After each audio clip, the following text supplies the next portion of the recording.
semanal. El tema que vamos a tratar esta noche es un tema para mí apasionante porque de este tema yo prácticamente no sé nada. Así que para todos nosotros espero que sea del mismo interés que va a ser para mí escuchar la conferencia Hiperaldosteronismo primario, causa infrecuente de hipertensión arterial. Espero que al final de la noche podamos todos entender perfectamente de cuál es la relación entre el hiperaldosteronismo y la hipertensión arterial.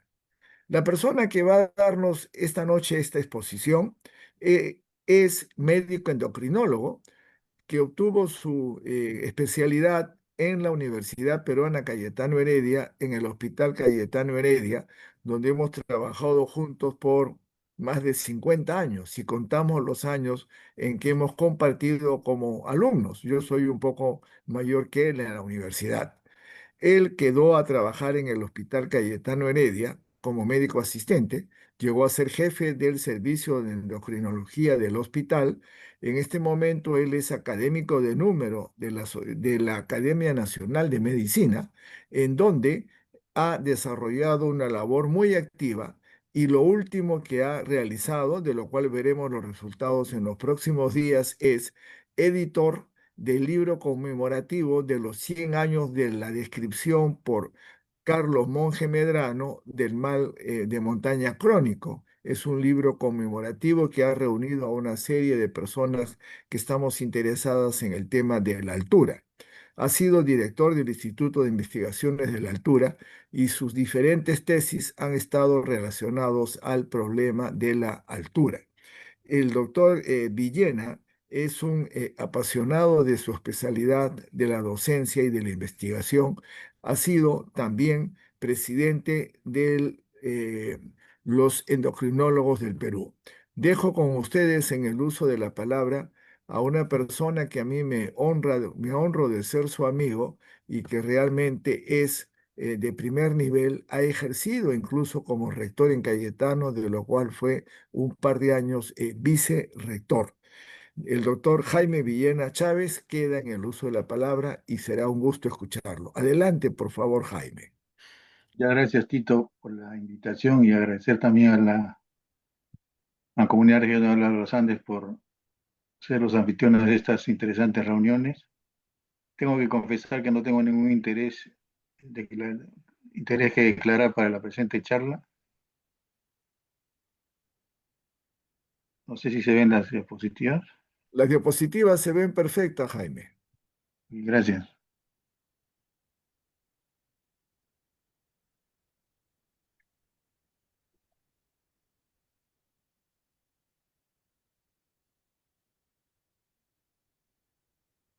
Esa es la agenda que vamos a desarrollar. Y debemos recordar que la hipertensión arterial es el primer factor de mortalidad en el mundo entero. El segundo puesto lo tiene el tabaco. Como todos conocemos, la hipertensión arterial generalmente un 90% más o menos es de origen primario, pero hay hipertensión secundaria que puede deberse a múltiples otras causas. Usualmente algunas de ellas son más agresivas, como es el caso de la hipertensión de origen endocrina. La hipertensión de origen endocrina, la más frecuente es la hipertensión de origen suprarrenal, como ven ustedes en la diapositiva. Y a la cabeza de las hipertensiones de origen endocrino está el hiperaldosteronismo primario, que es de lo más frecuente, seguida del feocromocitoma, el síndrome de Cushing, de las hiperplasias suprarrenales congénitas que vemos más en los niños, de síndromes como la resistencia primaria a corticoides, que son bastante más raros, síndromes genéticos, y ingesta de algunas sustancias que elevan la aldosterona, como el licorice y la carbenoxolona. Pero de lejos lo que más vemos en la práctica diaria y lo que más hemos visto en el Hospital Cayetano Heredia son hiperaldosteronismo primario, feocromocitoma y síndrome de Cushing.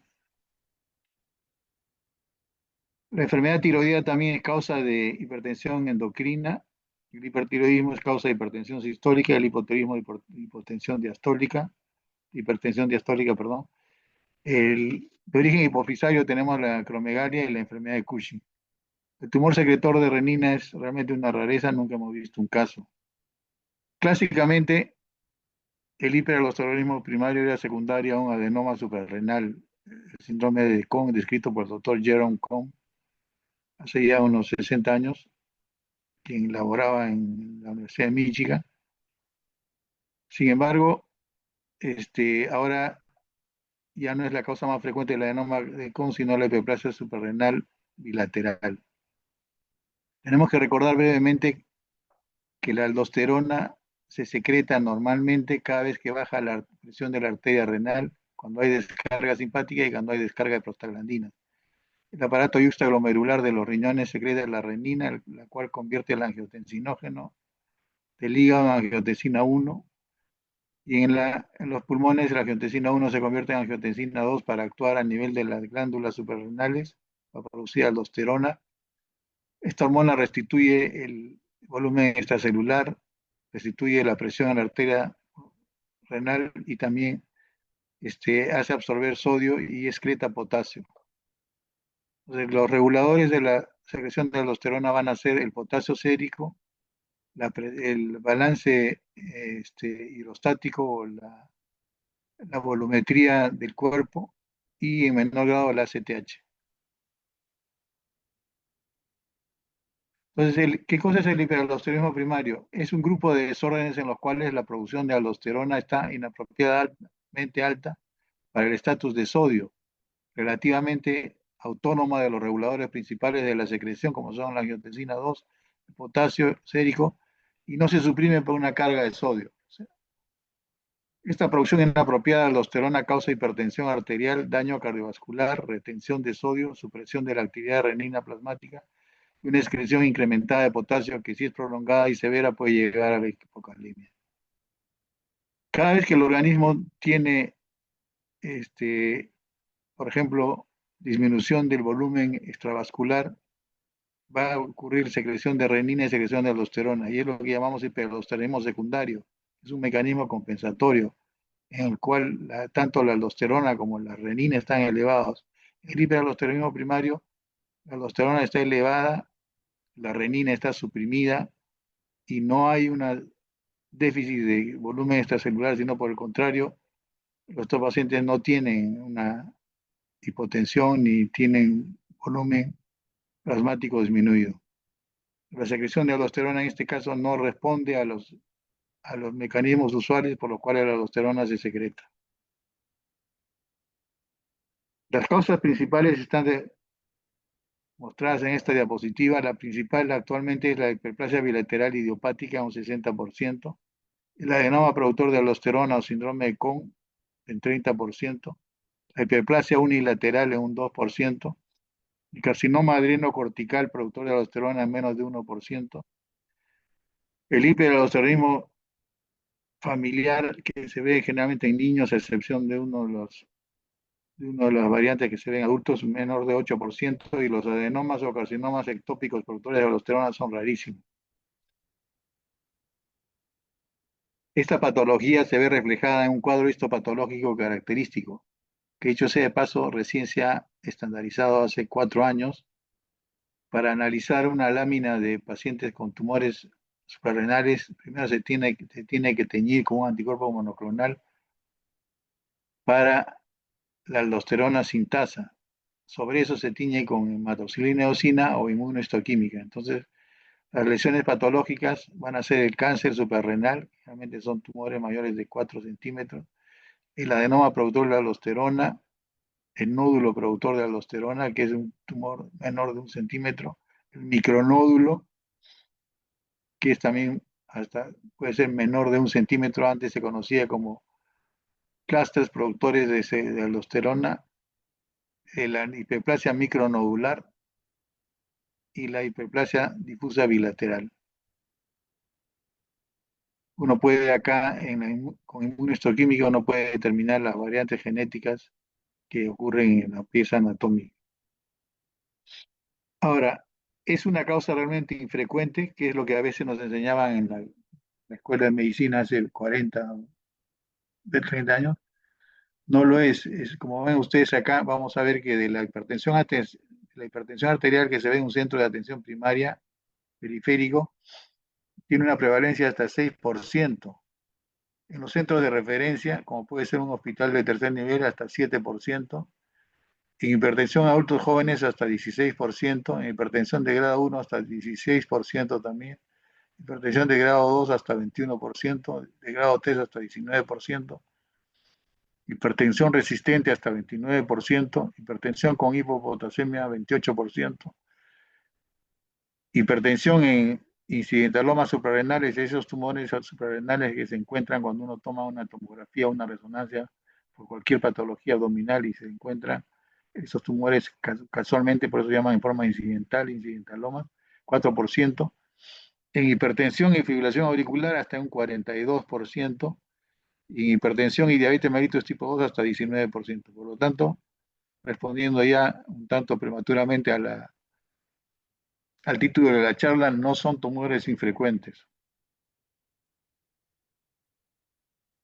El alosteronismo primario, el hiperalosteronismo primario es una enfermedad sistémica que conlleva un mayor riesgo renal cardiometabólico porque afecta al sistema cardiovascular, puede producir accidente cerebrovascular, fibrilación auricular, insuficiencia cardíaca, hipertrofia del ventrículo izquierdo, rigidez arterial, disfunción endotelial y mayor mortalidad, obviamente, cardiovascular. Afecta el sistema metabólico, dañando la célula beta del páncreas, produciendo insulinoresistencia, síndrome metabólico, hiperglicemia de ayunos, intolerancia a la glucosa y diabetes mellitus. Afecta, obviamente, el riñón, ocasionando reabsorción de sodio, sobrecarga de volumen, hipocalemia, calibresis, albuminuria, fibrosis y nefropatía crónica. Afecta también el metabolismo mineral, causa hiperparatiroidismo, osteoporosis y fracturas. Y a nivel psiquiátrico produce ansiedad, depresión y menor calidad de vida. Entonces, pues es una enfermedad sistémica que produce gran mortalidad. Y lo que es más importante e interesante es que a nivel, comparado con los casos de hipertensión primaria, esencial primaria, a niveles similares de hipertensión arterial, el hiperaldosteronismo primario daña más, como en este metaanálisis publicado hace algunos años, en el cual los pacientes con hiperaldosteronismo primario en comparación con los pacientes hipertensos tienen mayor tasa de accidente cerebrovascular, 2.6 veces más, mayor enfermedad coronaria, 1.8, mayor fibrilación auricular, 3.5, mayor insuficiencia cardíaca, un odds ratio de 2, hipertrofia del ventrículo izquierdo 2.29, diabetes 1.33, síndrome metabólico 1.53. O sea, produce mayor daño a órgano blanco que la hipertensión arterial esencial. Estos resultados de este metaanálisis fueron consistentes para pacientes con adenoma productor de aldosterona y también a aquellos que tenían hiperplasia suprarrenal bilateral, indicativo que la aldosterona es la causante de este gran daño en órgano blanco. Igualmente ocurre en el riñón. Hay mayor filtración glomerular estimada, hay mayor albuminuria severa, mayor tasa de microalbuminuria y proteinuria.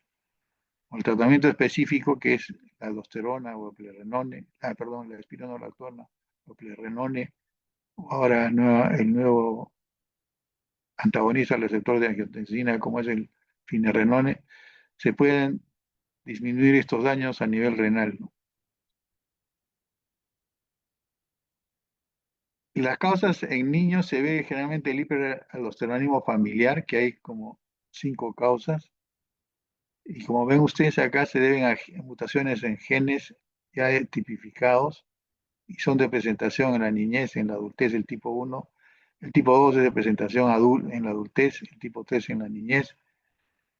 El tipo 1 produce hiperplasia suprarrenal bilateral, el tipo 2 hiperplasia suprarrenal bilateral o adenoma unilateral, y el tipo 3 hipertrofia suprarrenal masiva. El tratamiento en el caso 1 es corticoides, el caso 2 es adrenalectomía unilateral o bloqueadores del receptor de angiotensina 2, y en el caso 3 es adrenalectomía bilateral o bloqueadores de receptor de angiotensina 2, aldosterona, perdón.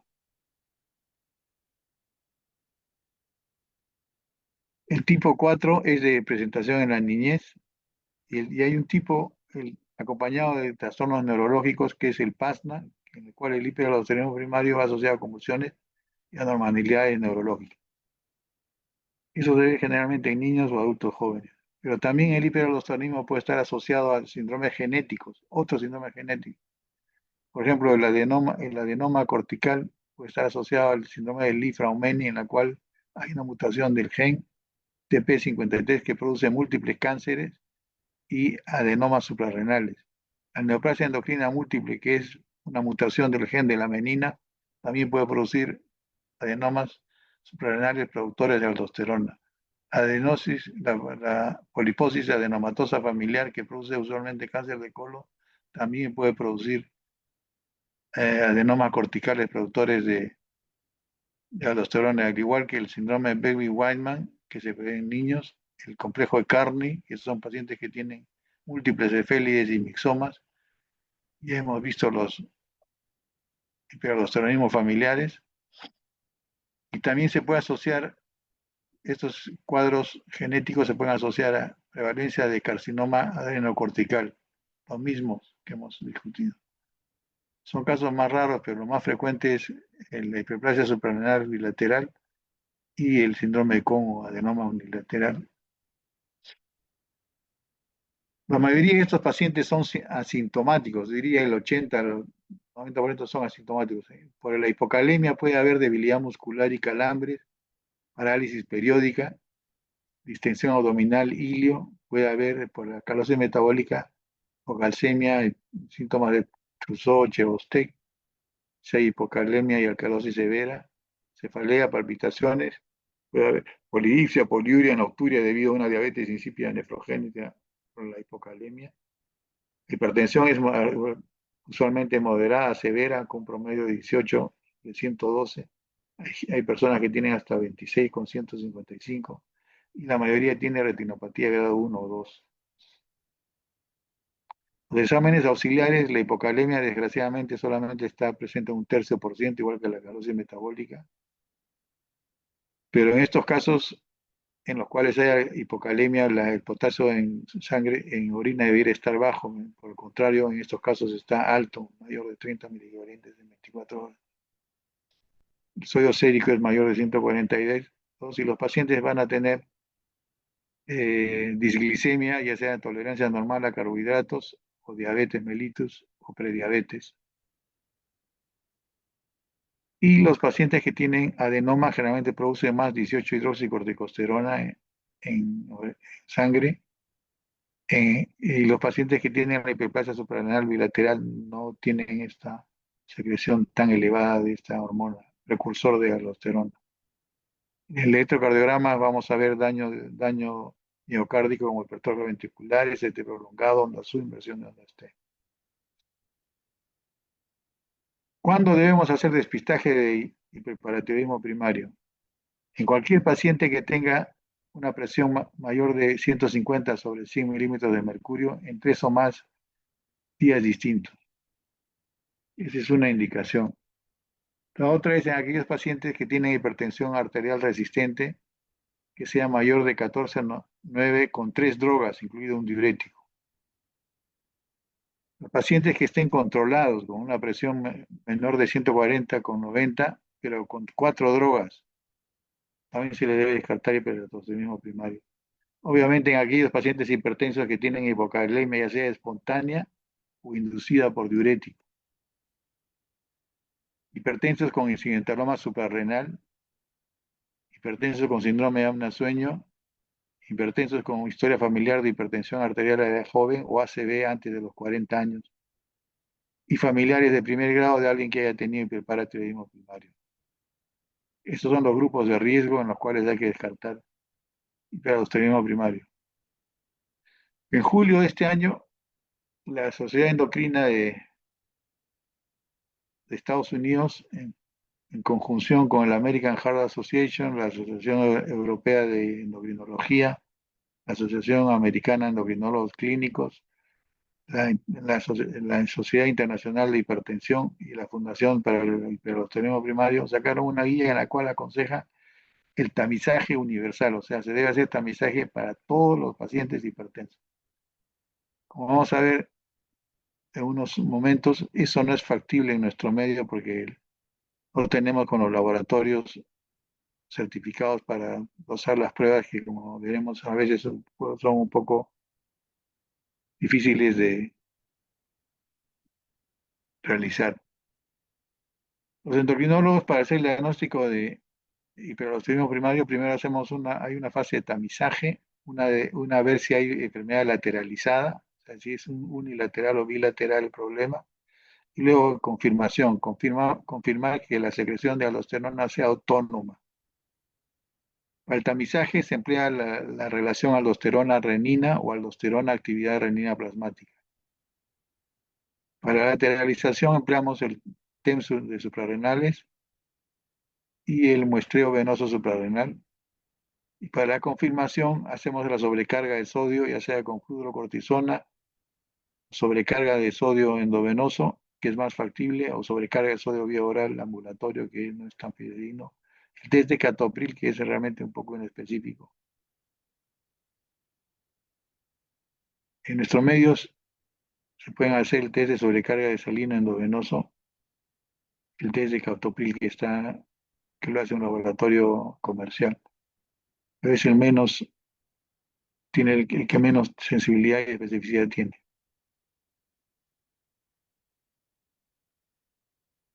Entonces, la prueba que se debe, el tamizaje que se debe hacer, el cociente aldosterona, actividad de renina plasmática o actividad de renina plasmática. La otra prueba es la actividad de renina plasmática suprimida, o sea, menos de 1. Quiere decir que el volumen extravascular está pleno, por eso es que la actividad de renina plasmática está suprimida. La concentración de renina plasmática también se puede hacer, pero tiene una menor especificidad. Y la aldosterona plasmática mayor de 10 también tiene menor sensibilidad. Entonces, lo que nos toca hacer es aldosterona con actividad renina plasmática.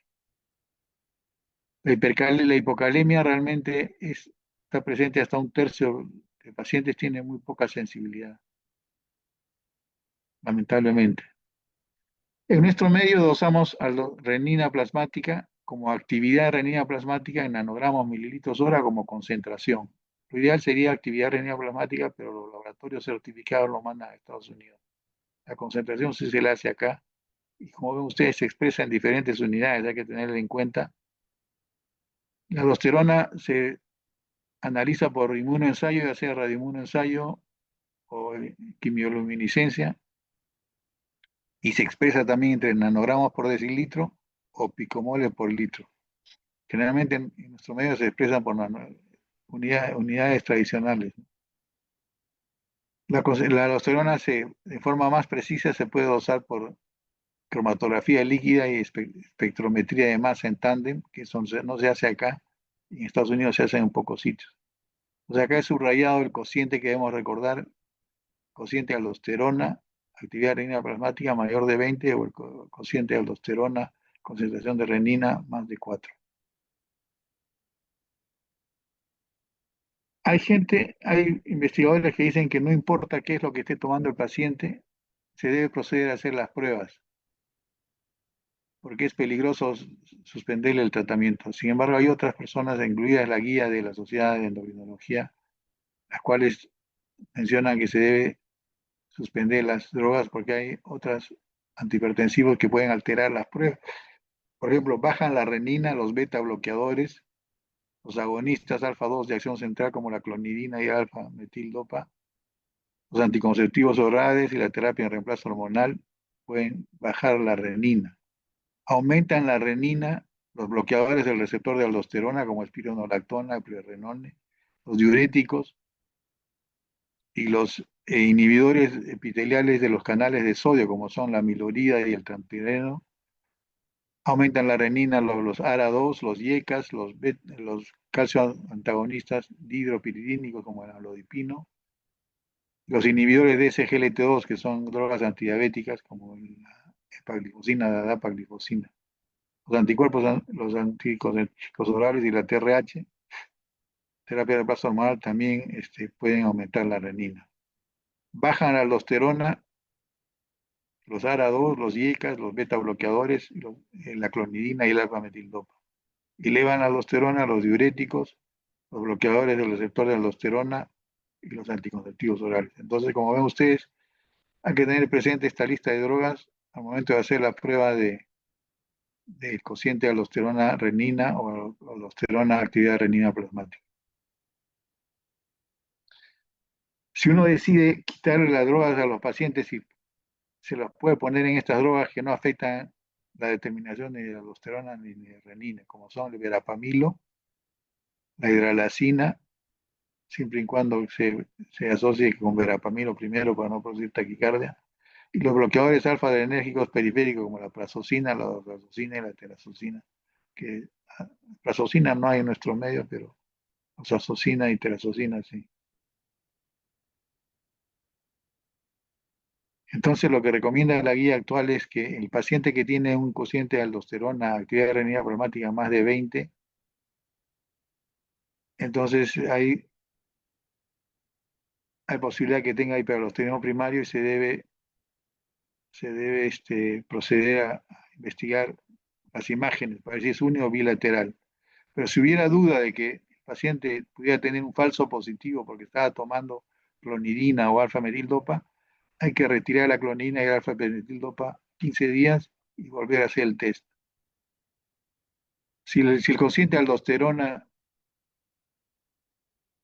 renina es más de 20 o es menos de 20, entonces quiere decir que el paciente no tiene hiperaldosteronismo primario, a menos que uno esté pensando que puede haber un falso negativo porque el paciente tiene hipocalemia o porque está tomando diuréticos o que está tomando antihipertensivos. En estos casos hay que retirar los antihipertensivos 2 semanas y los diuréticos y la espironolactona 4 semanas para volver a hacer la prueba.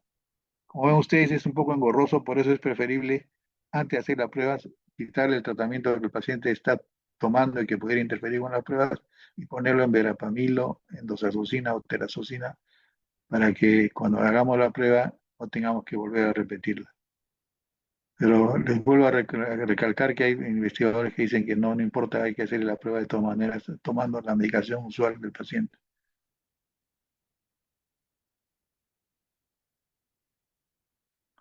Para hacer la prueba de aldosterona, actividad renina plasmática, el paciente tiene que estar sentado por 5 o 15 minutos a media mañana con 2 horas de actividad. Hay que evitar la estasis y la hemólisis. Para eso no se toma la muestra con torniquete ni con... Miren cómo es de complicado, ni con estos dispositivos de vacuum, sino con jeringa a la antigua. La temperatura debe ser ambiente y centrifugar y guardar el plasma lo más pronto posible. El paciente debe estar con el potasio normal porque la hipocalemia puede bajar los niveles de aldosterona y dar falsos negativos. Entonces se suspenden las 4 semanas antes los bloqueadores del receptor de aldosterona, diuréticos, y 15 días antes se suspenden los ARA2, los YECA, los beta bloqueadores, los calcio antagonistas, los bloqueadores centrales como el alfa-metildopa y la clonidina. Y de preferencia el paciente debe estar en antihipertensivos que no afecten ni la aldosterona ni la renina, como el verapamilo, la hidralazina, la prazosina, terazosina o doxazosina. Bueno, una vez que tenemos el periodo, hemos demostrado que en el periodo de tamizaje que el paciente tiene una aldosterona renina compatible con hiperaldosteronismo primario, hay que localizar ver si es unilateral o bilateral el problema. Para eso se emplea el TEM de suprarrenales. Los adenomas benignos son realmente nódulos hipodensos menores de 2 centímetros. La hiperplasia generalmente las glándulas aparecen normales o multinodulares. El carcinoma es un nódulo mayor de 4 centímetros. Normalmente las glándulas suprarrenales se ven en el lado derecho como una V invertida, V invertida, en el lado izquierdo como una Y, se ven las flechas, una Y, una V invertida. Acá hay una glándula un poco rosada, pero normal. Acá está la glándula suprarrenal izquierda. Y acá este paciente fue operado y la célula suprarrenal está vacía.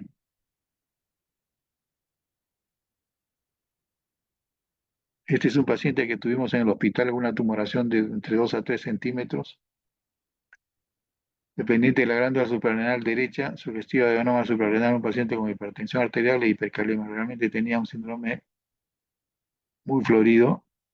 Esta es la suprarrenal izquierda, ahí está el adenoma derecho, este es en la transversal, este es en la sagital, acá se ve el adenoma en el lado derecho y la glándula suprarrenal normal en el lado izquierdo.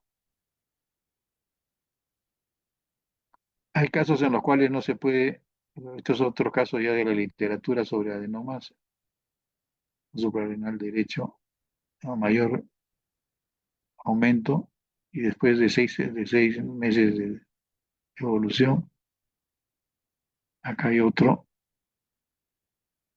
y hay otro más acá, muy parecido a nuestro caso que enseñé anteriormente. Hay casos en los cuales no se puede discernir si la enfermedad es bilateral, entonces tiene que pasar el paciente al muestreo de venas suprarrenales. Eso lo hacen los radiólogos intervencionistas bajo un protocolo, al cual se cateterizan a través de la vena femoral las venas suprarrenales y como ven ustedes acá, lo que se mide es el ratio aldosterona-cortisol. En este caso esquemático de un paciente que tenía un tumor en el lado izquierdo, la aldosterona estaba en 1560, en cambio en el lado derecho tenía 220. El ratio cortisol, aldosterona cortisol era de 156, en cambio era de 2,4. De todas maneras, también se toman estas mismas determinaciones en la vena cava inferior como control. Este es el gol estándar para definir la enfermedad unilateral. Tiene una sensibilidad y especificidad de 95 a 100%. El problema es que se requiere experiencia en nuestro medio. En el Hospital Cayetano Heredia no hacemos, pero sé que en el Rebagliati, por ejemplo, sí hacen. En la Almenara probablemente también, y en la práctica privada algunos los intervencionistas también hacen la prueba. Las complicaciones son la trombosis o el sangrado de las venas suprarrenales. Hay que explicarle bien al paciente. Y se hace esta prueba con el objetivo de operar al paciente. Si no se lo va a operar, no solamente operarlo, sino curarle la hipertensión arterial. Cuando la enfermedad es unilateral, la cirugía es curativa. Es por eso que se pasa el riesgo de muestreo de venas adrenales, porque sabemos que de tener una operación exitosa el paciente va a estar curado. Es importante, los pacientes en los cuales se sospecha enfermedad unilateral, a pesar de los exámenes por imágenes y que acepten los riesgos ante la eventualidad de curación de la hipertensión arterial, son los más indicados para someterse al muestreo de venas suprarrenales, que como digo, no se hace acá. Si uno no puede determinar si la enfermedad es unilateral o bilateral, se le da tratamiento con espironolactona o eplerenone o finerenone, y ahí acaba el workup diagnóstico. A veces uno tiene un adenoma suprarrenal productor de aldosterona, como este es el caso del paciente, otro paciente. Entonces, de todas maneras hay que hacerle una prueba para descartar Cushing, que puede haber casos que son realmente un adenoma productores de aldosterona y de cortisol. Se hace la prueba de dexametasona, de supresión con dexametasona 1 miligramo, se le da al paciente 1 miligramo a las 11 de la noche, al día siguiente, entre las 8 y las 9, se le toma un cortisol. Si el cortisol sérico es mayor de 1,8, sugiere secreción autónoma de cortisol. Con la prueba de dexametasona, el cortisol debe estar suprimido, menor de 1,8. También se puede usar la medicina nuclear. Antes se hacía gammagrafía con beta-iodo metil norcolesterol, que eso ya no se usa. El beta-iodo metil con norcolesterol se puede hacer usando el SPECT-CT. El metomidate es otra droga que se puede usar, pero lo que se está usando ahora y es muy específico y probablemente sea tan bueno como el muestreo de de venas suprarrenales es el PET-CT, pues, la tomografía por emisión de positrones y tomografía computarizada usando este trazador, el pentisarfor, el cual se une al receptor de quimoquinas tipo 4, el cual se expresa solamente en tejido que produce aldosterona. Y ven ustedes acá, en la máquina lo que hace es juntar las señales de radioactividad con la localización por la tomografía computarizada. Este es un paciente que tenía un adenoma, el cual se traduce en una lesión activa en el PET-CT con ventisafor. Estos casos son negativos. Yo creo que eso no hay todavía en nuestros medios. Esperemos que esté disponible pronto para hacer un diagnóstico mucho más preciso y fácil que el muestreo de venas venosas, el muestreo venoso de suprarrenales. Luego, habiendo, desde el punto de vista más académico, como vamos a ver luego, habiendo localizado la glande, ver si la enfermedad es unilateral o bilateral, hay que hacer el test de confirmación, demostrar que la aldosterona es de producción autónoma, y para eso hay que sobrecargar al paciente con sodio. Obviamente eso no se debe hacer en los pacientes que tienen compromiso cardiovascular, que no tolerarían una sobrecarga salina. Las pruebas que se utilizan son el test oral de sobrecarga de sodio, que es darle al paciente 6 gramos de sodio por 3 días, medir el sodio en la orina y ver que la aldosterona urinaria que debía estar suprimida está presente. Obviamente no se realiza en sujetos con hipertensión severa, insuficiencia renal, arritmias, hipovolemia severa. Desde difusión de sodio se puede hacer porque solamente se infunde 2 litros de sodio durante 4 horas, se toman muestras, lo que quiere mostrarse es que la aldosterona ante esta sobrecarga de sodio debería estar en cero, pero acá persiste en el plasma mayor de 10. Los cuidados son los mismos que en el caso anterior. La fludrocortisona es un análogo sintético de la aldosterona. La aldosterona no se absorbe muy bien por el tracto gastrointestinal y dura minutos. La fludrocortisona se puede conseguir en nuestro medio, se puede traer de países vecinos, se le da 0,1 miligramos por 6 horas por 4 días. Y nuevamente acá lo que se trata de ver es que la actividad renina plasmática está suprimida y la aldosterona está presente. Ese es uno de los más sensibles y menos invasivos. Y el test de captopril que se hace en nuestro medio es darle al paciente 25 a 50 miligramos de captopril y tomar la aldosterona 2 horas, 1 hora y 2 horas después.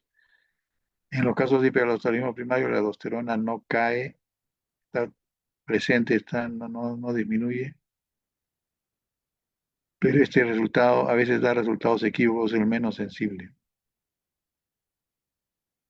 En pacientes con hipocalemia espontánea por debajo y con actividad renina plasmática por debajo del límite de detección, o sea, menos de 1, y aldosterona mayor de 20, ya no se requiere test de confirmación.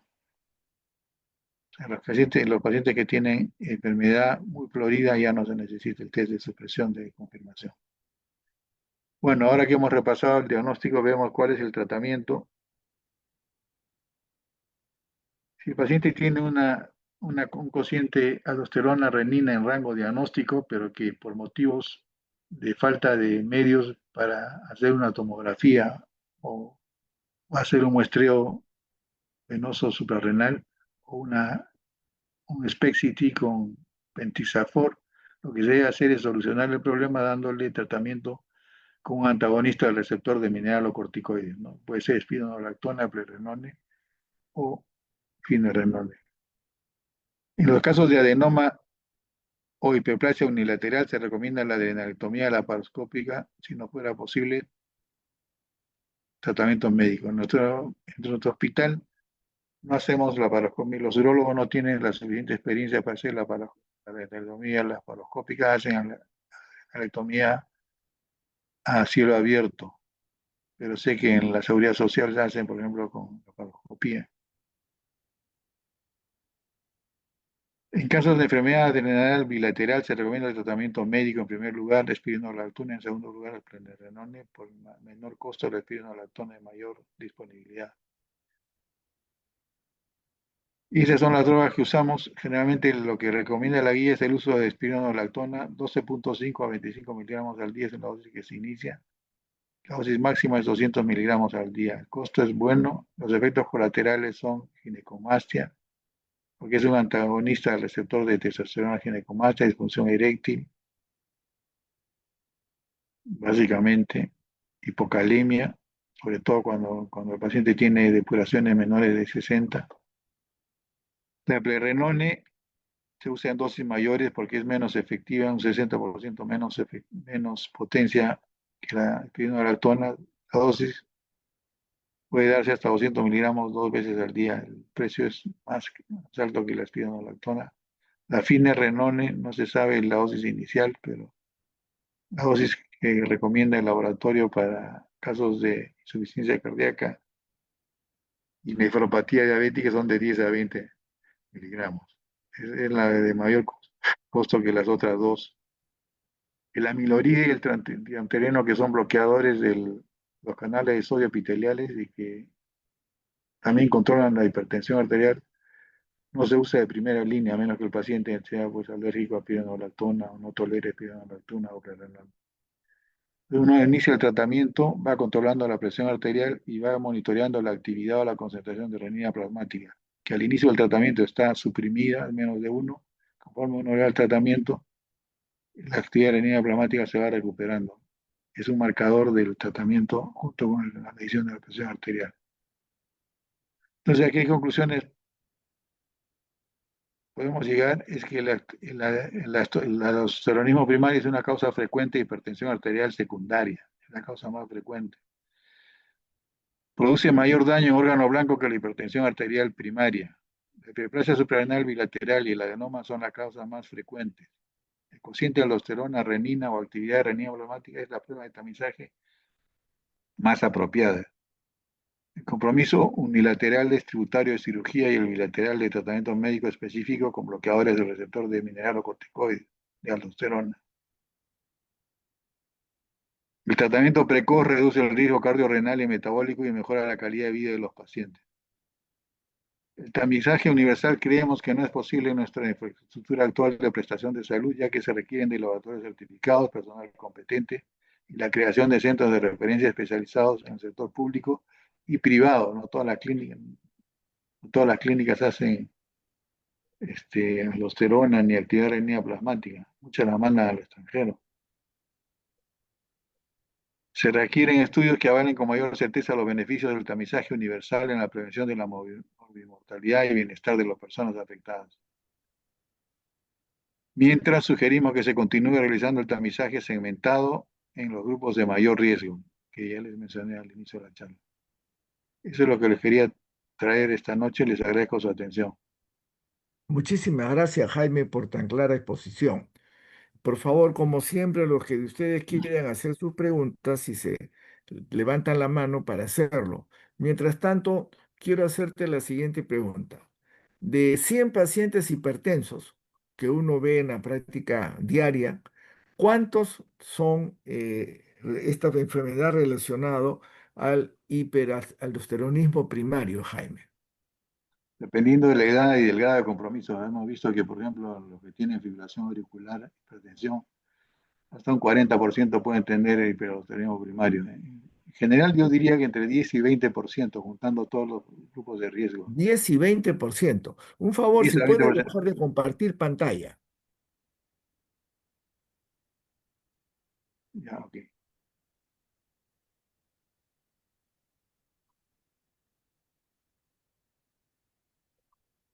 En la parte de abajo está lo de compartir pantalla. Ya, ahora sí. Dices tú de 10 a 20% en En general, o sea que general. es un montón. Sí, pues es frecuente, por eso que la Sociedad Americana de Endocrinología preconiza el tamizaje universal. A todo hipertenso debe descartarse el hiperaldosteronismo primario. hay estudios en Japón, en China, en Australia, que es costo-beneficio. Es una práctica que costo-beneficio lo justifica. Pero acá nosotros no tenemos esos estudios, pues, y como te digo, los laboratorios certificados saben muy poco qué hacen, pero de todas maneras debemos apuntar a eso, ¿no? Futuro Es un montón, 10 a cercano veinte que por lejano. ciento. Ese dato yo no lo tenía en la cabeza Por y yo ejemplo, los creo que pacientes, nosotros, muchos cardiólogos y nosotros también nos quedamos contentos que un paciente con 4 drogas esté controlado. Y digo, ya cumplí mi misión, está controlado, pero no va a ser que está controlado porque tiene hiperaldosteronismo primario, pues no requieren 4 drogas. La otra cosa importante es que en caso de enfermedad unilateral por un adenoma o por una hiperplasia unilateral, el tratamiento es curativo, el tratamiento quirúrgico es curativo, ¿no? y cuando uno habla de personas que tienen la presión arterial 140/90 controlada con 3 o 4 fármacos, ahí el porcentaje a cuánto se va? ¿A A eso sí cuarenta no por tengo esa ciento cifra, pero ¿ah? ¿Se va a 40% el porcentaje? Que era lo No, que no, tú no hay un estimado preciso, pero esas son las personas que debieran tener o sea, y las que tienen daño de órgano blanco importante, por retinopatía grado 3 o 4, depuración bien baja, pese a tener poco tiempo de hipertensión arterial. Como, Entonces, como, con la conferencia que tú hoy día nos has dado, deberíamos de cambiar de actitud cuando vemos un paciente hipertenso que cuesta trabajo controlarlo, ¿cierto? Habría que por hacer ejemplo, este ¿cuántos pacientes despistaje. hemos visto hipertensos que tenían hipocalemia y le atrevíamos al diurético? Están recibiendo. ¿Cuántos pacientes has hecho tu diagnóstico de hipertensión por hiperaldosteronismo primario? En el hospital vemos generalmente 1 o 2 por año, pues, tumores, generalmente son tumores productores de aldosterona, ¿no? Y son casos Ya, graves con compromiso órgano blanco severo, con ACV, o sea, pero esos en el son los consultorio, pacientes que ya tuvieron el daño que en algunos casos va a claro, ser son los que llegan tardíamente, ¿no? Pero como te digo, hay que tenerlo en mente. Los pacientes que toman 4 drogas y que están controlados, hay que preguntarse si no estará de fondo un hiperaldosteronismo primario. En los que tienen hipocalemia, ya sea por diurético o espontánea también. O sea, hipocalemia por diuréticos en hipertensos tienes tú que pensar que puede tener hiperaldosteronismo primario. Sí. Ya. Y ahora sigo con las preguntas de frecuencia. Tú dices que has visto y ves 1 a 2 por año asociado a tumores suprarrenales. Ahora, ¿cuántos ves por año en personas que no tienen tumores suprarrenales, sino se hizo el despistaje por hipertensión difícil de controlar? Eso no, eso lo manejan, tú sabes que la hipertensión la manejan los cardiólogos, pues. Nosotros tienen que referirnos a los pacientes, ¿no? Ya, y Nosotros ellos no refieren los pacientes. no refieren, pues. En el día a día no se piensa mucho en esto porque se cree que es muy raro, ¿no? Que no vale la pena. Pero yo diría, si Entonces, algún paciente, si un médico tiene problemas para controlar la presión arterial de sus pacientes, con 3 o si está controlado con 4 drogas o si tiene hipocalemia, entonces, tiene que pensar en hipertensión primaria. lo que tú Si es nos estás, joven, si tiene historia familiar de ACV menos de 40 años, obviamente si tiene un familiar con hipertensión primario es mandatorio, ¿no? ya, entonces lo que tú nos estás diciendo es que hay el problema, pero que no le estamos echando la mano al paciente. Lo dejamos pasar porque no hemos caído en la cuenta de la frecuencia del problema, ¿cierto? Y así es. Y en eso han caído los directivos de la Sociedad Americana de Endocrinología, que con varias otras sociedades están preconizando el tamizaje universal. Tú diagnosticas un hipertenso, tiene que descartar el hiperaldosteronismo primario. ¿Qué tan caro es hacer estas pruebas? No, o sea, que yo sepa, en los hospitales, no sé si en la Seguridad Social deben hacerla, pero todas las mandamos a laboratorios certificados privados. ¿Y eso en cuánto sale más o menos esta prueba? La actividad renina plasmática la mandan al extranjero y debe estar más o menos en 700. 400, 700 soles. La Sí, actividad, la concentración de renina plasmática sí la hacen acá, y la aldosterona la hacen ya, acá. La aldosterona está alrededor de 80 soles. ya. O sea que no sería tan caro dosar aldosterona. No, el problema es con la actividad de renina plasmática. Eso es como 700 soles. O sea que es un Lo poquito que más. pasa, lo que pasa es que hay que organizar centros especializados pues, en hipertensión arterial de difícil diagnóstico y de control, ¿no? Para que Y haya un es- solo laboratorio que haga estas pruebas a nivel del sector público, ¿no? pero esto es un punto que es la primera vez que yo escucho el tema, por eso me ha encantado poderte seguir la exposición, porque es un tema que uno no le daba importancia antes de escucharte a ti. Creo que es importante que lo que esta noche hemos aprendido lo podamos difundir y a ver cómo se logra armar un centro donde se pueda concentrar estos pacientes, ¿no? Claro, un laboratorio de referencia, así como yo creo que el Instituto Nacional de Salud debería hacer eso, ¿no? Así como mandamos pruebas de genéticas para hacer cisticercosis, así debería haber una división para este tipo de enfermedades, ¿no? Ya ahí lo que sucede es que alguien tendría que pedirlo. Probablemente ustedes en el hospital, la universidad podrían A través pedir de que la se sociedad hagan pruebas. endocrina, las universidades, pedir pues que se hagan las pruebas para que esté disponible para los pacientes del sector público, por lo menos. Claro, es una cosa que debería, a partir de lo que hoy día nos has expuesto, debe concretarse en que alguien pueda hacer la prueba y como tú planteas, el Instituto Nacional de Salud sería el grupo encargado de ello, ¿no? Sí, pues. Porque si no, hemos aprendido esta noche algo muy importante, pero los pacientes que tengamos frente a nosotros se nos va a pasar el diagnóstico. Kevin, si le puedes dar el uso de la palabra al doctor Jorge Chen, por favor. Kevin, si le puedes permitir compartir al doctor Chen. Doctor Chen, si puede prender su micro, por Sí, favor. ya está ya, doctora. Ya. Muchas gracias, doctor Achinelli. Muy agradecido. Lo felicito, doctor Si Villena. alguien más quiere hacer una Gracias. pregunta, por favor, levante la Sí. mano. Adelante, doctor Jorge Chen. Es, como usted lo ha señalado en su charla, muy difícil de hacer el diagnóstico, pero un maestro, el doctor Otto Llerena Larrea, trabajando acá en una clínica en Miami, él sospechó el diagnóstico de una paciente que no respondía adecuadamente a las terapias antihipertensivas a las que les habían tenido por varios años. Y en el examen, le llamó mucho la atención verle unas entradas en la cabeza a la paciente, unas entradas que le recordaban las entradas que él tenía. Muy, muy raramente una mujer tiene unas entradas en el cuero cabelludo. Por ese signo que vio en el examen físico y por la hipertensión que no respondía, sospechó una posibilidad de una lesión subrenal y él no lo pidió. ¿Ve?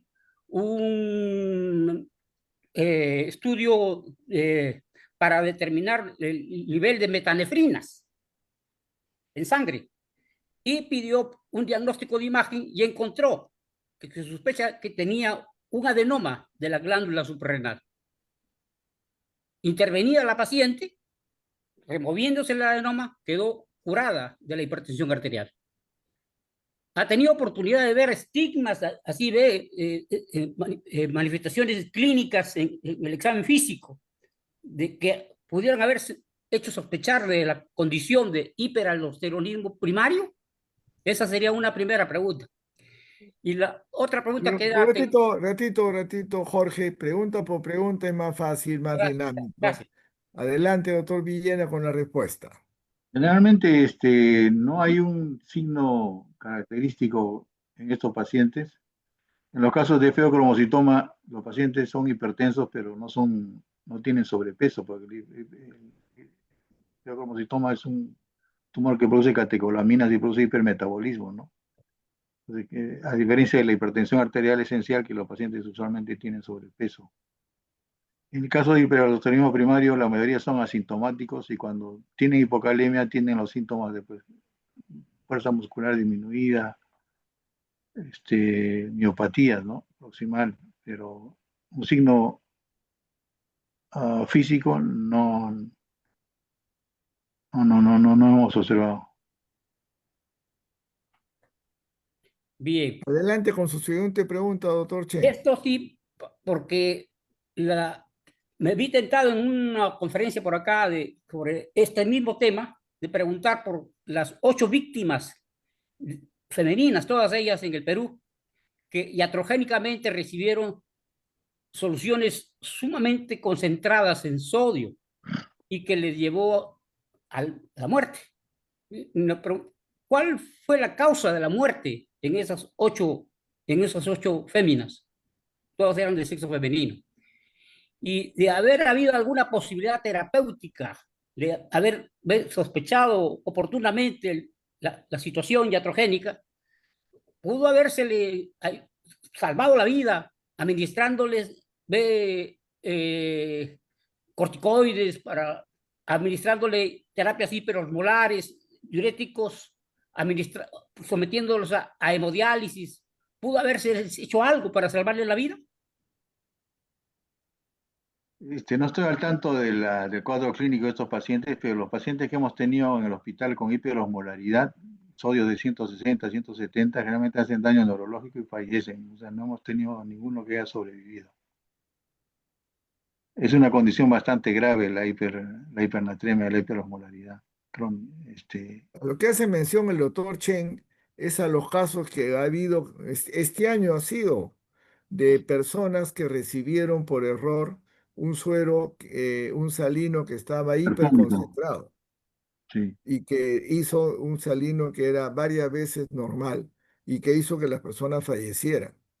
No se dieron cuenta hasta que empezaron a encontrar gente que estaba deteriorada y lo que le encontraron fue niveles muy altos de sodio. Entonces, la pregunta del doctor Chen es, en esos casos, en personas en las que uno inadvertidamente coloca una solución sumamente concentrada de sodio, eh, ¿qué hallazgos clínicos tiene?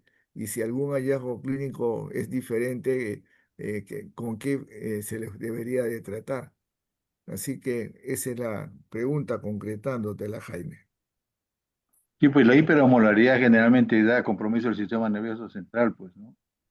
Este, Produce deshidratación a nivel del sistema nervioso central por la concentración elevada a nivel de plasma. Es lo que vemos, por ejemplo, en los casos de diabetes con síndrome hiperosmolar y no cetóxico. Generalmente son gente que viene con el sensorio comprometido y como le vuelvo a repetir, hemos tenido pacientes en el hospital con hiperatremias severas de 160, 170 que son difíciles de manejar y finalmente fallecen por compromisos en el sistema nervioso central.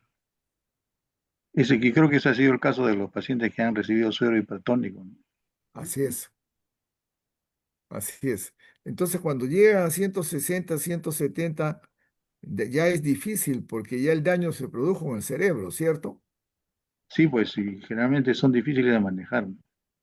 En mi Que, hospital no hemos tratado estos pacientes que intoxicados que recibieron el sodio hipertónico, sino estoy hablando de, por ejemplo, un caso de diabetes insípida y dos casos que desarrollaron hipernatremia y que no se pudo manejar, ni con hormona antidiurética, y fallecieron. es una complicación cuando se presenta difícil. ¿Alguna pregunta más? Porque la charla de esta noche ha estado muy, muy clara. ¿Algún comentario que quieras hacer, Jaime? ¿Algo más que quieras comentar, por No, favor? simplemente invitarlos a cada vez que vean un paciente hipertenso, preguntarse si no estará en el grupo de riesgo, en aquellos pacientes jóvenes, menores de 40 años, que tengan familiares con hipertensión arterial, con ACV, ver cómo está su potasio, ver cómo está la presión arterial, si es severa o no, para pensar en hiperaldosteronismo primario, pues, ¿no? Porque el tamizaje en el que nosotros lo vamos a hacer o hacemos debe ser en aquellos que son aquellos grupos de riesgo que les mencioné en la charla, ¿no? Esperemos que en los próximos años se pueda hacer tamizaje universal, pero creo que todavía no va a ser factible en el corto plazo. Este es uno de los muchos problemas que tenemos y que realmente no los conocemos hasta que no se nos presentan. Y estas son las cosas que van haciendo avanzar la medicina, pues.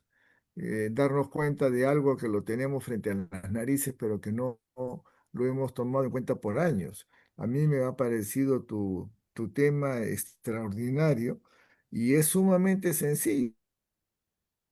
Pregunta, Jaime, de lo claro de la exposición. Lo que sí es poder ver cómo se puede implementar lo que tú has puesto en un sistema a nivel nacional, ¿no? Para poder tomarle muestra a los pacientes que tengan problemas. La doctora Lourdes Maki está haciendo una pregunta, por favor, si le pueden permitir el uso de la palabra, por lo cual hay que convertirla en coanfitriona, por favor. Lourdes Maki.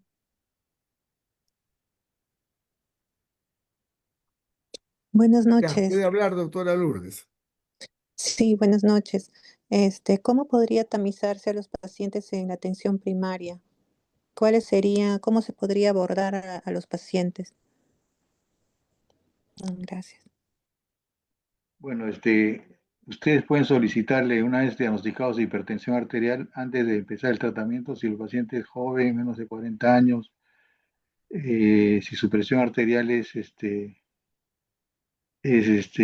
más de 150/100 en tres oportunidades, mandarlo al laboratorio, en este caso privados, porque no hay a nivel estatal.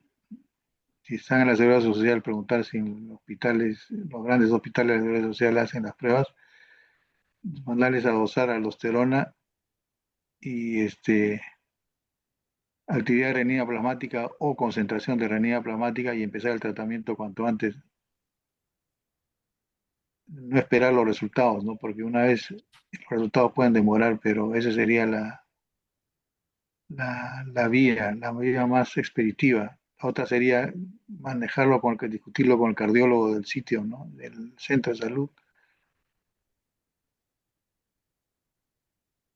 para hacer al final la referencia a un laboratorio certificado privado, ¿no?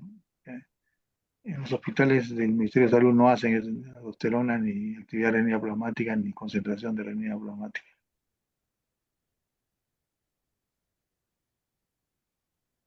¿Alguna pregunta más, por favor? Una de las cosas, Tito, que hay que recordar ahorita, que uno de los retos de la medicina moderna es detectar la enfermedad en el periodo preclínico. Así es,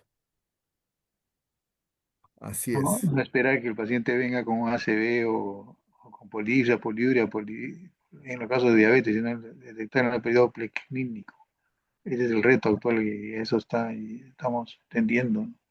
Oye, ahora que tenemos unos minutos, estaba, yo voy muy poco a comprar a supermercado. Ahora ya tengo pues mis hijos que son ya todos mayores, ya no tengo que ir a comprarle ropa, nada de eso. Y mi mujer y yo, por lo menos yo no me compro nada de ropa. Ahora que estuve en Europa, me compré una casaquita bien bonita porque estaba con mi hijo y con mi hija política porque pensábamos que iba a llover, no llovió, ahí tengo la casaca.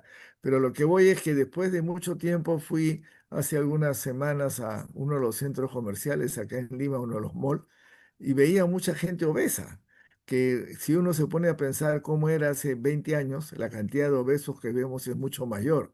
Y yo decía en esa forma ingenua que a veces uno se le ocurre, como ya que tú lo has mencionado y eres un experto en el problema de la obesidad, que hoy día es probablemente el problema nuevo que tenemos no solo en el Perú, sino en Latinoamérica. México se ha convertido en uno de los países donde hay mayor cantidad de obesos y la familia Ñaños muy inteligentemente puso su compañía para vender gaseosas en México. Fue la primera compañía que ellos pusieron fuera del Perú porque los mexicanos son los que consumen más gaseosas y son por el tipo de alimentación que están llevando que tienen la mayor cantidad de obesos. La pregunta que a mí se me ocurría era que se van a reír ustedes, pero eran esos chispotazos así, ¡paf! que uno tiene, yo decía, caray, lo que debería haber en la entrada del centro comercial es una balanza. Tú pasas y la balanza y te sale una alarma. ¡Pam! Suena la alarma. Índice de masa corporal demasiado alto. Pase para allá para consejo. No sé, pero este problema de la obesidad, ¿cómo lo podríamos enfrentar? Ya que eres un gran experto, Jaime, a nivel de atención primaria, a nivel de salud pública, como ha estado preocupada la colega Maki en poder, en la pregunta que ella hizo. O sea, nos hemos salido un poco del tema, pero es para aprovechar tu sapiencia en los minutos que tenemos, Jaime. La obesidad pues es una enfermedad multifactorial, también es una enfermedad sistémica que ocasiona múltiples complicaciones, ¿no? Igual que el hiperaldosteronismo primario ocasiona hay complicaciones a nivel cardiovascular, metabólico, esquelético, reproductiva, está asociada a mayor tipo de cáncer. Entonces, su genética es una enfermedad poligénica que tiene un fuerte componente familiar. O sea, la obesidad, si uno tiene sus dos padres obesos, probablemente un 60 o 70% de los hijos van a salir obesos. Pero por otra parte hay un componente ambiental que está dado por el ambiente obesógeno, que hay una oferta muy grande de comida y porque cada vez más el ejercicio físico no es una característica que tengamos todas las personas, ¿no? Nos transportamos pasivamente, con el tráfico de Lima, la gente está sentada 2 horas en un ómnibus y las personas que tienen auto están manejando 2 horas al día. Hay una, hay una pobre cantidad de ejercicio que se está haciendo. Esas dos cosas hacen que las personas tiendan a subir de peso. Por otra parte, la comida peruana también es muy calorigénica. Siempre se le achaca a la comida chatarra que causa la obesidad, lo cual es cierto, pero también acá en el Perú, por ejemplo, la obesidad infantil en nuestro hospital había una tesis de un endocrinólogo pediatra que se debía, y también del Instituto Nutricional de La Molina, que se debía al mayor consumo de comida peruana. Los niños se repiten, les hacen repiten el segundo. Una de las estrategias para los niños es que no hacerles repetir ningún plato, porque esa es una de las cosas. Está tan rico que la gente repite, pero no, esa es una de las características. En la tesis esta de maestría de un médico de Cayetano, los chicos de la zona de ingeniería, una de las características de los obesos era que repetían el segundo. Un lomo saltado tiene pues 800 calorías, 900 calorías. Entonces, imagínate si vas a repetir. Ahora, lo importante es las alertas, como tú dices, no tanto el timbre, porque afectaría la privacidad de cada quien. Pero sí, por ejemplo, las etiquetas no previenen la obesidad, pero sí te informan, ¿no? Si tú has visto, siempre le pedimos a los endocrinólogos y los nutricionistas que lean las etiquetas de los alimentos, pero si tú te pones a leer las etiquetas que están impresas en los alimentos, muchas de ellas no son muy claras, porque te dicen qué número de calorías por porción, pues tiene que ver cuántas porciones tiene lo que estás comprando. Entonces, esos octógonos me parece que son útiles para alertarte, ¿no? Que esto, lo que estás comiendo, tiene mucho azúcar, mucha grasa, ten cuidado. Ya depende de ti si lo compras o no lo compras. Lo importante es que haya un programa que en la Academia Nacional de Medicina sugerimos que sean las municipalidades las que tengan, así como hay clubes para las personas de mayores de edad, que hay un club de promoción de la salud en el cual la gente vaya a hacer ejercicio, por ejemplo, bailar o hacer algún tipo de deportes para que eso se repita cerca del domicilio, ¿no? En el sitio donde viven, porque no se puede medicalizar la prevención de estas enfermedades, porque tiene una prevalencia muy alta. Entonces yo creo que los municipios deben organizar clubes de la salud para promocionar la salud, el caminar, el comer, disminuir las porciones de la comida, ¿no? Siempre le digo a los pacientes, come 30% menos, porque las personas cada vez que escuchan dieta se les eriza el cuerpo. A mí que me quieren pegar cuando yo les doy la dieta para bajar de peso, pero uno baja de peso rápidamente, ¿ah? Cuando uno quiere. Yo estuve de viaje, ¿en dónde fue? Bueno, me fui de viaje, ahora es kilos el viaje que he estado fuera estas 2 semanas que no he acompañado estas reuniones, porque estaba en Europa, en el Congreso de Ámsterdam, de neumología. Pero cada vez que yo regreso de un congreso, uno hace menos actividad física y uno come más.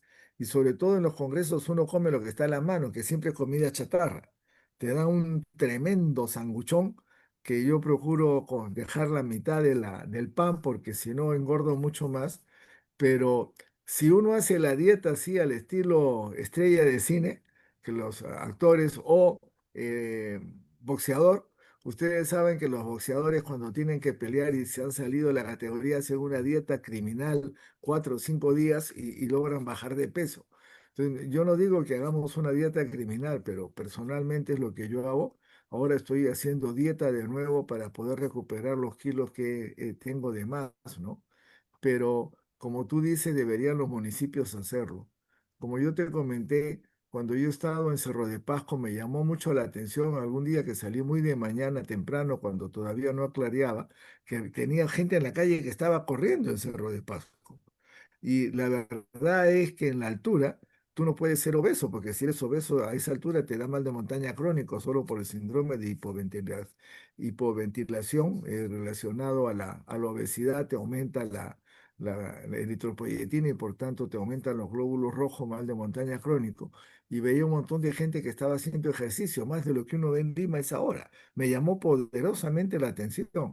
Y es una forma natural de reaccionar al problema de la obesidad haciendo un poco de ejercicio y al problema del mal de montaña crónico porque Macarlupú, nuestro amigo Juan Luis Macarlupú, hizo que la gente con mal de montaña crónico hiciera ejercicio 3 veces por semana, media hora, en una correa sin fin que él les llevó. Y las personas controlaron el mal de montaña crónico, simplemente para mencionar que rápidamente cuando uno hace ejercicios, puede disminuir de peso y controlar el problema que está atrás, ¿no? ¿No? Tú que has estado en Europa ahora has visto que la gente se moviliza más en bicicleta, ¿no? No, en Europa, pero es que, miren, cuando uno regresa de Europa y mira lo que está pasando en Lima, da cólera, ganas de colgarnos a todos, comenzando por el Achinelli, ¿no? Yo mismo tengo que colgarme porque permitimos todo. Es imposible, pues, que no pueda acá en Lima la gente saber quién es el que tira los balazos, quiénes son los sicarios. En cada barrio la gente sabe quién es, y en cada barrio hay siempre un policía, o familia de policía, o conocido de los policías. Entonces, es una forma de la corrupción a nivel micro, ¿no? Policías de a pie viven, conocen quiénes son, pero como todo está deficiente, el que denuncia también le puede caer su balita y se queda en el camino. Entonces, tenemos el problema de la corrupción acá. Y la corrupción hace pues que los microbuses y la movilidad, como todos pagan coima, ya sea al que les dispara o pagar coima para poder seguir manteniendo la informalidad en Lima, todo es una terrible, terrible informalidad. Uno allá sabe, en los países desarrollados, uno llega al paradero y ahí en el paradero está anunciado cuáles son los... los siguientes ómnibus que van a venir, el siguiente tranvía o el metro o el tren y sale a la hora programada y si se retrasa eso se anuncia. Es espectacular cómo se lleva el control y es una sola línea en el caso de los de Países Bajos, en Ámsterdam, en Utrecht, donde estuve alojado en la casa de uno de mis hijos. El transporte público es espectacularmente ordenado, pero puede haber transporte público porque las calles han sido hechas en función de la población, no han sido hechas en función del mercader que vende la tierra. Porque cuando tú vendes la tierra, como es lo que uno siente en Lima, hacen unas callecitas angostitas de este tamaño para poder tener más espacio para que la gente compre tierra y los carros no pueden ni circular como pasa entre nosotros. Allí en Utrecht, en Ámsterdam, uno tiene calles que son espaciosas en la zona moderna y no solo son espaciosas, sino que permite que circulen las bicicletas. Las bicicletas en Países Bajos tienen prioridad sobre los autos, sobre los peatones, y los peatones prioridad sobre los autos. Entonces, la cantidad de gente que maneja bicicletas es impresionante. Yo ahora he visto con más facilidad que la última vez que se movilizan tanto personas de la tercera edad como yo y parejas jóvenes llevando a sus hijos en bicicleta. Llevan a dos, tres de ellos y por toda la ciudad todo el mundo anda en bicicleta. Mi hijo y su esposa, ellos procuran moverse en bicicleta porque es más rápido, no cuesta nada y es instantáneo. Coge la bicicleta, te vas a la universidad, coge la bicicleta, te vas a comprar, coge la bicicleta, te vas a donde quieras dentro de la ciudad, porque hay donde estacionar y las bicicletas corren sin problema. Acá en el Perú, esta semana había leído de nuevo la historia de Jaime Bailey, hablaba sobre su hermana que había sido en un momento de su vida esta dama, una religiosa de clausura, finalmente se dedicó al arte y ella andaba en bicicleta por la carretera y la atropellaron y la mujer murió porque el señor que la atropelló, la señora que la atropelló no la recogieron a la persona. Entonces acá en el Perú el problema que tenemos es que queremos hoy día implantar ciclovías y las ciudades no han sido construidas para ciclovías. Nuestras ciudades con un desorden terrible porque eso parte de toda la infraestructura nacional de cómo es cuanto hay, cómo es cuanto hay, ¿no? Si yo hago una cosa que es no legal, eh, saco mi poquito de dinero. Hoy día me conversaba un, un amigo que le habían chocado su carro, un señor que no tenía, venezolano, que no tenía brevete, no tenía SOAT en la moto. El hombre se estrelló y al señor lo tuvieron preso en la comisaría 48 horas. Y entonces, cuando él ya tenía 14 horas, el policía, un poquito antes, un policía le dijo, me das y te vas, ¿no? Tuvo que darle 2.000 soles para que no se quedara las 48 horas que según la ley la cosa funciona y el Señor salió, ¿no? Entonces, a lo que vamos y a lo que yo quiero llegar a la conclusión de esto es, si queremos tener bicicletas, que las bicicletas puedan funcionar, si queremos que tener transporte urbano, que el transporte urbano pueda funcionar, lo que tenemos que tener es una ciudad ordenada en que todos los miembros de la sociedad limeña y de la sociedad peruana, comenzando con Achineri, nos olvidemos de cómo es, cuánto hay y podamos ordenar todo. Mientras no hagamos eso, estamos fundidos. Así que les exhorto a que votemos como ha sido la boliviana, que va a haber elecciones en los próximos días en Bolivia, y lo que ha ocurrido que ninguno de los candidatos que estaban en el poder ha llegado a las finales, que se presentan dos candidatos que son completamente opuestos a lo que había antes. O sea, los bolivianos nos están enseñando y yo espero que el próximo año no elijamos a ninguno de los partidos que están en el gobierno y esperemos pues que aparezca una persona como Jaime Villena o como Jorge Chen o Lourdes Maki, que se ve que son personas buenas, honradas y que quieren hacer las cosas bien.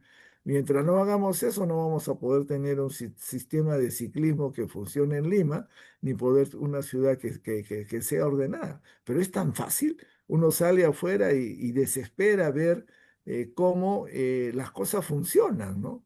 La gente sube, baja, se respeta, los tiempos se cumplen, pero es que ahí no hay de que Pepe el Vivo se lleva las cosas, ¿no? Acá en Lima, los choferes de micros, si ustedes conversan con ellos, si se toman el trabajo, van a ver que el chofer tiene que aprender a manejar de tal forma que o acelera o aguanta el carro para poder llevarse los pasajeros que le tocan al que va adelante o al que va atrás de tal forma que él pueda cargar más pasajeros y no van en forma regular, de tal forma que yo solo levanto los pasajeros que yo debo tener. Entonces, esto aumenta el desorden y no solo aumenta el desorden, sino la capacidad que tienen los ómnibus y los microbuses para que uno pueda subir al ser todo un desorden o van vacíos o van sumamente llenos simplemente por tratar yo de llevar más pasajeros. Y como me comentaba un chofer de microbús, me decía, mire doctor, cuando yo recién comencé a trabajar, mi jefe me votó porque yo no llevaba dinero, así que tuve que aprender a hacer lo mismo que hacen todos, llegar a una esquina y el datero lo que le dice es, adelante tienes tantos, atrás que han venido y detrás tuyo está pasando fulano, así que tienes que andar o más rápido o más despacio y se arma todo el desorden. El datero que nosotros tenemos y decimos que es trono y que hay un datero, simplemente es una forma de poder seguir manteniendo el desorden dentro de la ciudad. Es terrible, pero eso es lo que somos hoy día. ¿Alguien lo podrá arreglar? ¿El Chapulín Colorado de repente? No lo sé. Así que disculpen este comentario, pero deberíamos de poder tener cantidades de bicicletas. En los Países Bajos hay más bicicletas que personas, mis queridos amigos. Más bicicletas que personas. La contaminación es menor, el aire que se respira es mejor. A ver si algún día en el Perú podamos utilizar este tipo de sistemas de locomoción que hoy día no estamos usando. ¿Algo más, Jaime? O ya terminamos, como tú digas. No sé si habrá una pregunta más, no, creo que ¿Alguien había un más doctor quiere que quería hacer. preguntarle al doctor Jaime, por favor? ¿Algunas palabras finales, Jaime? Bueno, no simplemente pedirles pues que no se olviden del aldosteronismo primario cuando vean pacientes hipertensos. Pregúntenles acerca de antecedentes familiares, severidad de la hipertensión y la posibilidad de que puedan ser portadores o no de hipertensión debida al aldosteronismo primario, ¿no? Y como hemos visto, no es una entidad infrecuente y sobre todo que causa más daño que la hipertensión arterial esencial y en algunos casos es curable, ¿no? Con cirugía. Lo que acabas de mencionar me parece fantástico, el que causa más daño que la hipertensión esencial. Y lo Sí, más importante que es curable, sí. algunos de los casos. Bueno, mis amigos, agradezco al doctor Jaime Villena por la presentación de esta noche. Y la próxima semana también vamos a tratar otro tema del que yo prácticamente no sé nada, que es el de hipertensión pulmonar. El expositor va a ser el doctor Ricardo Amorín Correa, que es el actual presidente de la Sociedad Brasileña de Neumología y Tisiología. Es profesor de Medicina Clínica y Neumología de la Universidad Federal de Minas Gerais y él estará a cargo de la conferencia Las nuevas directrices mundiales de la hipertensión pulmonar. Y ahora que estuve en el Congreso de Ámsterdam, caí en la cuenta que este es uno de los puntos que yo no sé nada. Así que le hemos pedido al doctor Amorín que sea el que la próxima semana nos dé esta conferencia que nos va a servir a todos. Nos vemos la próxima semana a las 8 de la noche y como siempre, por favor, prendan sus cámaras para que nuestra amiga que hoy día nos ha acompañado en la conducción pueda darse el gusto de tomarnos unas fotos a todos y todos a sonreír, por favor, porque hemos aprendido un tema del que por lo menos yo no sabía nada, y a tener en cuenta, como nos ha dicho el doctor Jaime Villena, que existe una hipertensión arterial asociada al hiperaldosteronismo primario y que es fácil de diagnosticar, aunque no tenemos la metodología, y en muchos casos la enfermedad es completamente tratable y causa más daño que la hipertensión arterial esencial. Un gran abrazo a todos. Jaime, como siempre, muy agradecido por tu Gracias conferencia, por la invitación, sumamente Tito. claro. Y has tocado un tema que estoy seguro que los que te hemos escuchado conocíamos o muy poquito, como en mi caso nada. Así que ha sido una excelente oportunidad de poder aprender y esperemos que lo podamos aplicar en nuestra práctica diaria. Hasta la próxima semana y que mañana, que es un día en homenaje a uno de los grandes hombres que ha tenido el Perú, que es Miguel Grau, nos sirva a todos de estímulo para poder elegir a un buen presidente del cual no nos tengamos que arrepentir después de haberlo elegido, como ha ocurrido con varios de los presidentes que hemos tenido en los últimos años en el Perú. Un gran abrazo para todos y a seguir soñando que las cosas se pueden hacer como hoy día nos ha enseñado el doctor Villena. Gracias, Jaime, con todos. Gracias Hasta por la la próxima invitación. semana. Buenas noches con todos.